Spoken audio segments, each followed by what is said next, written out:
নমস্কার বন্ধুরা, আজ কিন্তু আমরা সপরিবারে মিলে যেতে চলেছি সুন্দরবন ইলিশ উৎসবে। আর আজকে আমরা যাচ্ছি সাগর সঙ্গম ট্রাভেলসের সাথে। আর এই যে আবার আমাদের এই লাল লাল ঝাল ঝাল গাড়িতে করে লং ড্রাইভে করে আমরা পৌঁছাবো সুন্দরবনে। রিয়া চলে এসছে, মা আর বাবাও কিন্তু রেডি, আসছে। চলো উঠে পড়ো, চলো। আর ওই পাশে কিন্তু সোনা বাবা অলরেডি উঠে পড়েছে। এই যে সোনা বাবা এই পাশে অলরেডি উঠে পড়েছে, রিয়া উঠছে। চলো বসে পড়ো। হ্যাঁ আটকা। Okay let's go. অনেক মজা হবে, অনেক এনজয় হবে। কি করছি না করছি সবটাই তোমাদের সঙ্গে শেয়ার করতে থাকবো, সঙ্গে থাকো। আর এই যে আমার লাল লাল ঝাল ঝাল গাড়িটাকে কিন্তু সকালই কিন্তু একেবারে পরিষ্কার করে নিয়েছি, একেবারে চকাচক করে নিয়েছি।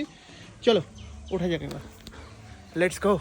সুন্দরবন লং ড্রাইভ আবারও।